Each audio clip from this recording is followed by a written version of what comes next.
പ്രേമിക്കണം, പ്രണയിക്കണം. ആരെയാ? കണ്ടവന്റെ മകളെയല്ല, കണ്ടവന്റെ ഭാര്യയല്ല, സ്വന്തം ഭാര്യയെ പ്രണയിക്കടോ, സ്വന്തം ഭർത്താവിനെ പ്രണയിക്കൂ. പടച്ചവനെ അങ്ങനെ സ്നേഹിക്കാൻ പഠിപ്പിച്ചെന്നതാരാണ്? അങ്ങനെ സ്നേഹിച്ചാ ഒരിക്കലും മറക്കൂലടോ. മരിച്ചു മണ്ണിനോടലിഞ്ഞു പോയാലും മറക്കാൻ കഴിയില്ല. അതുകൊണ്ട് എന്റെ പ്രിയപ്പെട്ട പെങ്ങന്മാരോട്, പെങ്ങള് ഭർത്താവിനെ ബഹുമാനിക്കണ്, ഭർത്താവിനെ ആദരിക്കണ്, ഭർത്താവിന് കൊടുക്കേണ്ട സ്ഥാനം കൊടുക്കണ്. അതുപോലെ തന്നെയാണ് ഭർത്താവിനോടും പറയാനുള്ളത്.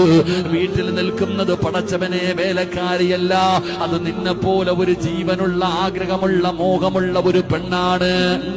അവൾക്ക് നൽകേണ്ട പരിഗണന കൊടുക്ക്. അതൊരു യന്ത്രമല്ല സഹോദര, അതൊരു മെഷീനല്ല സഹോദര. ഫ്രീ ആയിട്ട് വീട്ടിൽ വന്ന് നിൽക്കുന്ന ജോലിക്കാരിയല്ല. അവൾക്ക് കൊടുക്കേണ്ട സ്ഥാനം കൊടുക്ക്, ബഹുമാനിക്കൂ. അതുകൊണ്ട് എന്റെ പ്രിയപ്പെട്ടവരോട് പറയുകയാ, അങ്ങനെ പരസ്പരം സ്നേഹിച്ചു കഴിഞ്ഞ മരിച്ചാലും മറക്കൂല.